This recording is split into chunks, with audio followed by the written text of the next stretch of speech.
Everyone, मैं सागर जायसवाल आपका स्वागत करता हूं इस YouTube चैनल पर।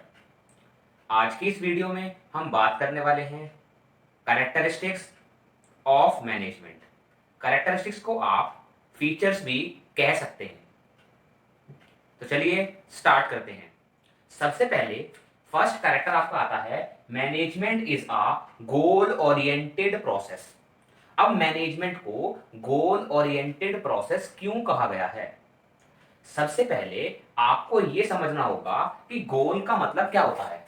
अगर मैं इस गोल की बात करूं तो इस गोल का मतलब यह होता है कि मैनेजमेंट ने क्या टारगेट सेट करा है उस चीज को अचीव करने के लिए।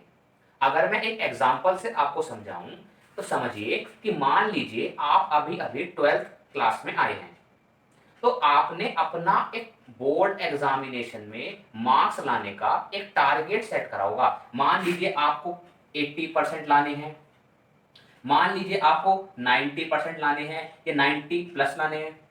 तो जो भी आपने ये सेट करा है इसे बोलते हैं कि भाई मैनेजमेंट का ये एक गोल हो गया, एक टारगेट हो गया जो उसे अचीव करना है। समझ गए? तो चलिए नोट से पढ़ते हैं क्या है। Management is a goal oriented process.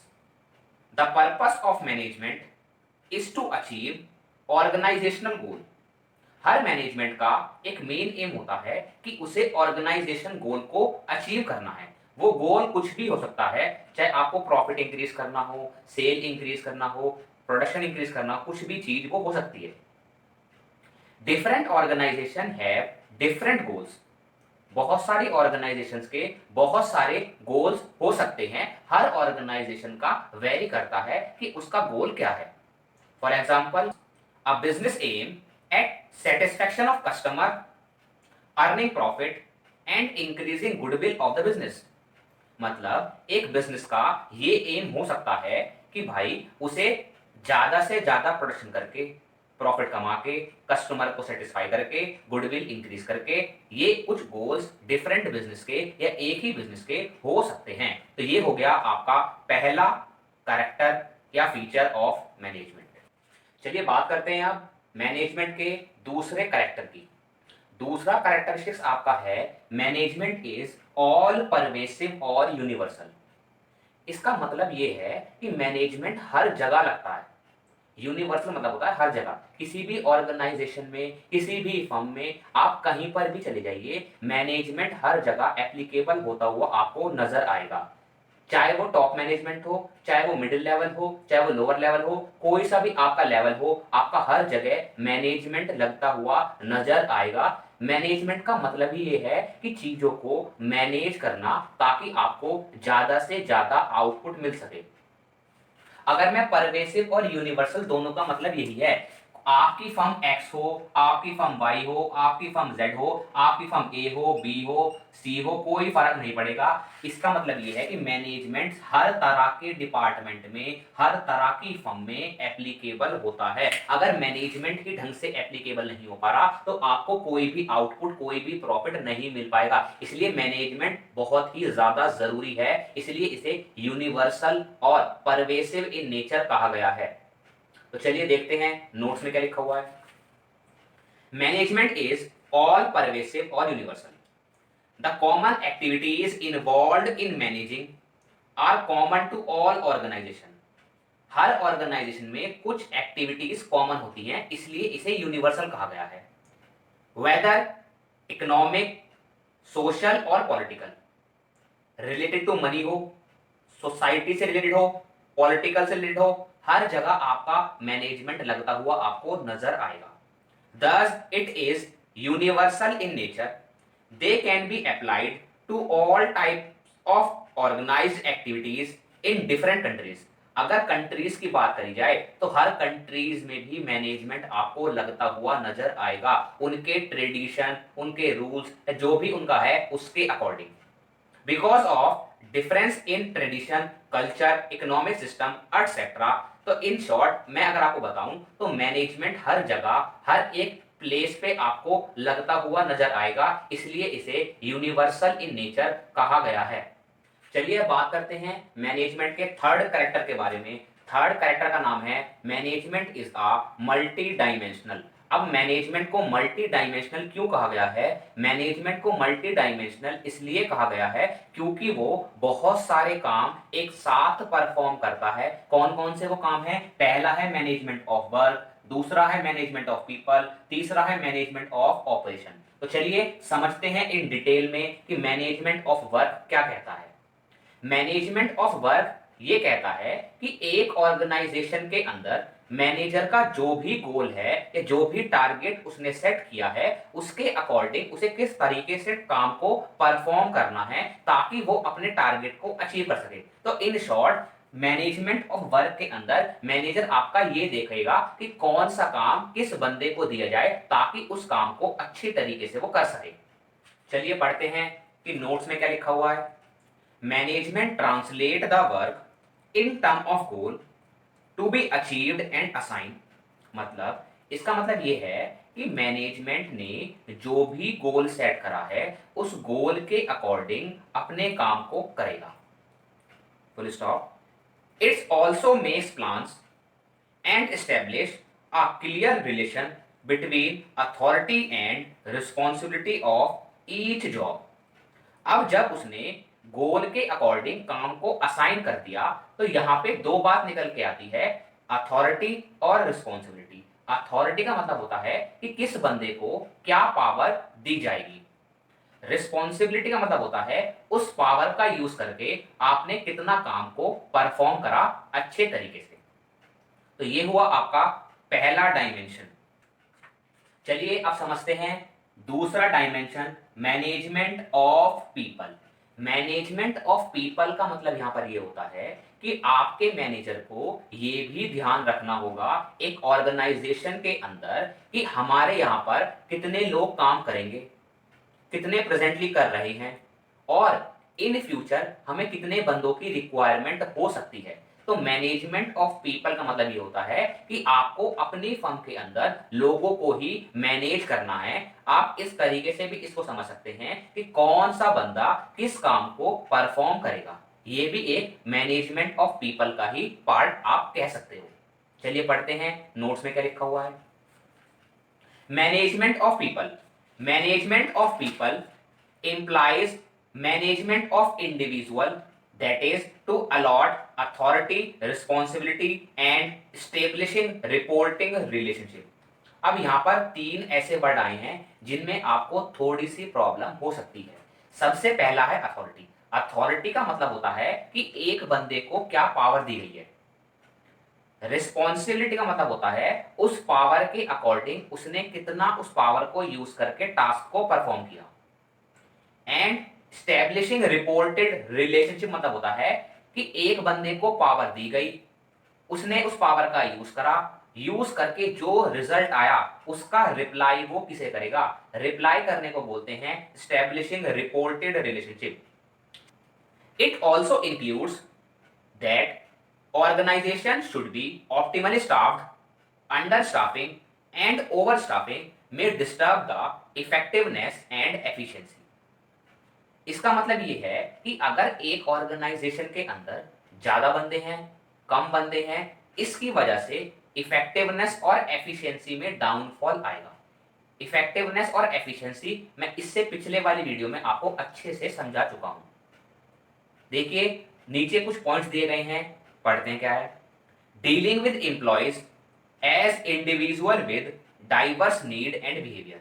Management of people के अंदर आपके मैनेजर को बहुत सारे एम्प्लॉयज से, इंडिविजुअल बंदों से भी मिलना पड़ेगा उनकी नीड एंड बिहेवियर को समझने के लिए।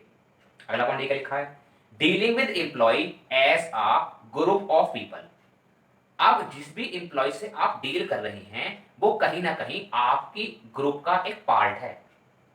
ये पॉइंट आपको अच्छे से आगे समझ में आएगा जब ग्रुप एक्टिविटी एक कैरेक्टर है मैनेजमेंट का। चलिए थर्ड पॉइंट पे आते हैं। थर्ड पॉइंट का मतलब है management of operation. Management of operation का मतलब ये होता है सबसे पहले मैनेजर ने अपना काम देख लिया कि उसे क्या टास्क अचीव करना है। उसके बाद उसने लोगों को मैनेज कर लिया कि कितने बंदे चाहिए, कम है, ज्यादा है, नॉर्मल है। उसके बाद वो अपना ऑपरेशन, अपना वर्क स्टार्ट कर देगा। तो इस पॉइंट के अंदर आपका काम स्टार्ट हो जाएगा। क्यों? क्योंकि आपने लोग भी मंगा लिए, आपने वर्क भी देख लिया और अब आप उस काम को स्टार्ट करेंगे। क्या लिखा है देखिए, पढ़ते हैं नोट्स में। Management of operations, it is interlinked with both management of work and management of people। आपका मैनेजमेंट ऑफ ऑपरेशन जो है ये दोनों का ही मिक्सचर है, management of work and management of people. इन दोनों को अगर कंबाइन कर दिया जाए तो आपका मैनेजमेंट ऑफ ऑपरेशन स्टार्ट हो जाएगा। Because every organisation provides some basic product और services in order to survive.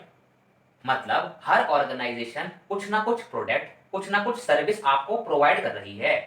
अगर वो प्रोवाइड नहीं करेगी तो वो इस बिजनेस वर्ल्ड के अंदर सर्वाइव नहीं कर सकती। This requires a production process of transforming inputs into the desired outputs to satisfy the need of the customer. Management of operation के अंदर आप ये समझ लीजिए कि management of work, management of people दोनों को कंबाइन करा, मैनेजमेंट ऑफ ऑपरेशन तैयार हो गया, जो आपका रॉ मटेरियल को फिनिश गुड में कन्वर्ट कर रहा है मार्केट में कस्टमर को सेटिस्फाइड करने के लिए। तो ये था आपका third character, management is multi dimensional. चलिए मैनेजमेंट के अगले कैरेक्टर को समझते हैं। अगले कैरेक्टर का नाम है management is a continuous process. अब मैनेजमेंट को कंटिन्यूअस प्रोसेस क्यों कहा गया है? मैनेजमेंट को कंटिन्यूअस प्रोसेस इसलिए कहा गया है बिकॉज ये एक सीरीज ऑफ फंक्शंस को परफॉर्म करता है। क्या है वो सीरीज? मैं आपको पहले भी बता चुका हूं, planning, organizing, staffing, directing and controlling. ये सारे 5 मैनेजमेंट के फंक्शन हैं जिन्हें वो लगातार कंटिन्यूअसली परफॉर्म करता रहता है। चलिए पढ़ते हैं नोट्स में क्या लिखा हुआ है। Management is a continuous process. Management is a continuous process that is its function are repeated time and again.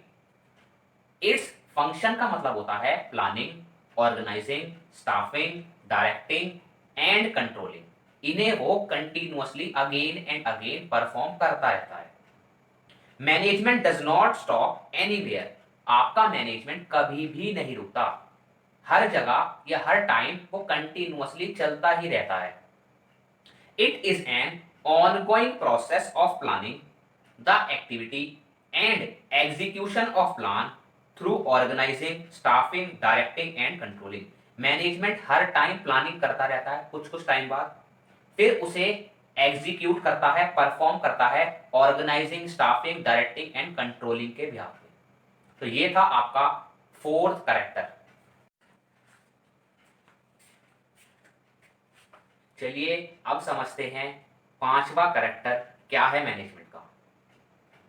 Manager को ग्रुप एक्टिविटी इसलिए कहा गया है क्योंकि एक अकेला बंदा कुछ भी नहीं कर सकता एक ऑर्गेनाइजेशन के अंदर। तो इसी वजह से मैनेजर को 3 लेवल में तोड़ दिया गया है, टॉप लेवल, मिडिल लेवल और लोअर लेवल एंड वर्कर्स।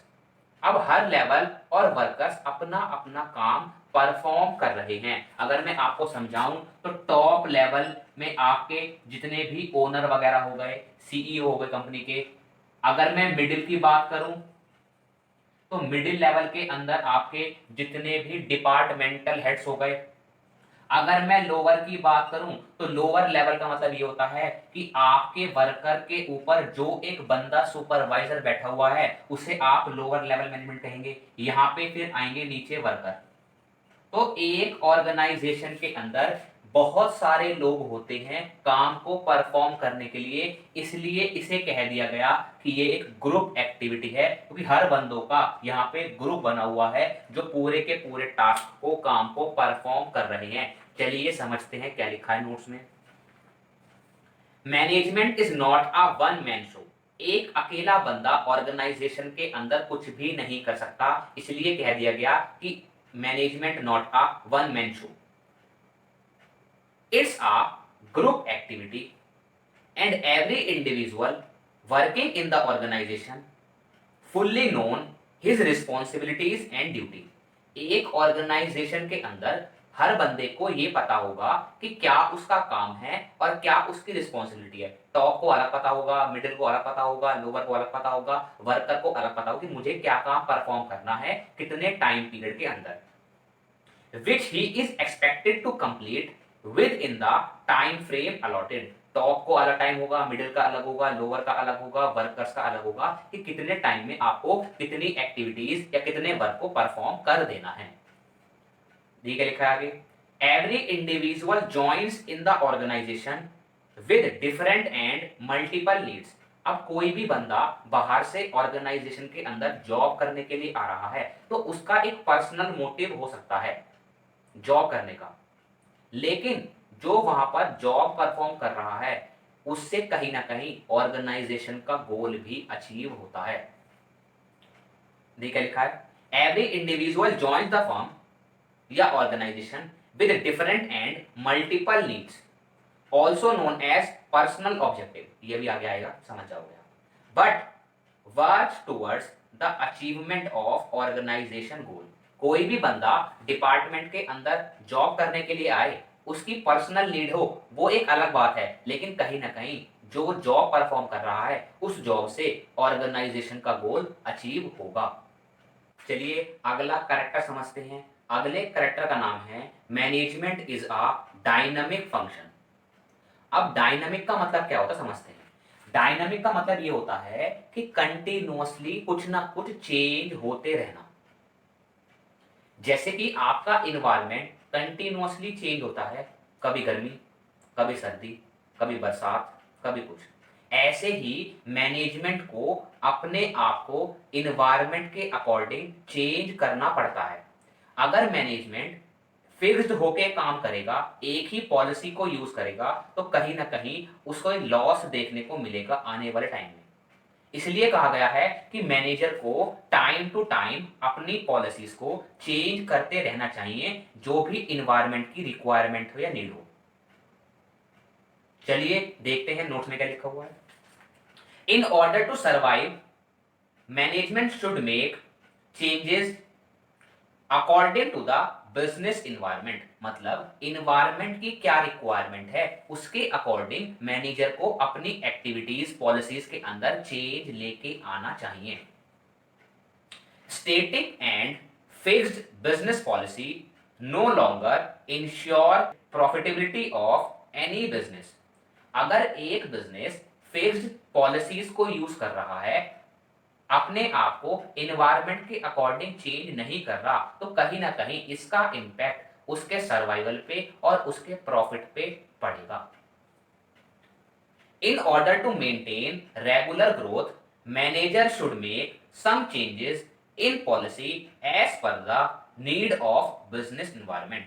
इसलिए कहा गया है कि इन्वायरमेंट की नीड के अकॉर्डिंग मैनेजर को अपनी पॉलिसीज में चेंजेस लेके आने चाहिए। चलिए लास्ट कैरेक्टर को समझते हैं। लास्ट कैरेक्टर ऑफ मैनेजमेंट का नाम है management is an intangible force. अब आपने ये इंटेंजिबल वर्ड पहले भी कई बार सुना होगा।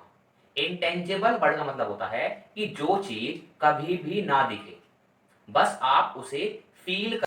अब इंटेंजिबल वर्ड का यूज यहां पर इसलिए किया गया है कि मान लीजिए चीजें बहुत अच्छे तरीके से मैनेज हैं, तो आप फील करोगे कि बहुत अच्छे तरीके से हर एक्टिविटी को परफॉर्म किया गया है। अगर चीजें मैनेज नहीं है तो भी आपको फील आ जाएगा कि यहाँ पे कोई भी व्यवस्था अच्छे तरीके से नहीं करी गई। इसलिए मैनेजमेंट एक इंटेंजिबल फोर्स है। क्यों? क्योंकि आप फील कर सकते हो कि अच्छे तरीके से टास्क परफॉर्म किया गया है या नहीं किया गया। चलिए पढ़ते हैं नोट्स में क्या लिखा हुआ है। Management is an intangible force. Management function can not be physically seen but it presence be felt. आप फंक्शंस को या मैनेजमेंट को फिजिकली नहीं देख सकते, बस उसे फील कर सकते हैं कि चीजें कितनी अच्छे तरीके से मैनेज हो रखी हैं। Means it is very easy to feel the presence of mismanagement. आप इजीली परफॉर्म कर लोगे कि कितनी चीजें मैनेजमेंट के अकॉर्डिंग परफॉर्म हो रही हैं या फिर कहां पर मिसमैनेजमेंट हो रहा है, as it leads to difficulty and confusion in the organization. अगर मिसमैनेजमेंट बहुत ज्यादा है तो ऑर्गेनाइजेशन के अंदर जो भी वर्कर हैं उन्हें बहुत मुश्किल होगी टास्क को परफॉर्म करने के लिए। अब इसी का उल्टा बन जाएगा कि अगर चीजें मैनेज हैं तो आपको बहुत ही अच्छा आउटपुट मिलेगा। फ्रेंड्स, ये थे मैनेजमेंट के सारे फीचर्स और कैरेक्टर्स जो आपको पढ़ने थे। अब आप वीडियो लेक्चर देखने के बाद ध्यान से इन्हें लिख के प्रैक्टिस कर लीजिए, क्योंकि बिजनेस के अंदर पूरी की पूरी थ्योरी है, तो आप अगर लिख के प्रैक्टिस करोगे तो आपको ज़्यादा फायदा होगा। अगर आपको आज की वीडियो समझ में आई हो तो आप इस चैनल को लाइक करिए, कमेंट करिए, सब्सक्राइब करिए, और यहाँ पर ही मैं आपको पूरी की पूरी क्लास 12 की बिजनेस स्टडीज पढ़ाऊंगा। Thank you.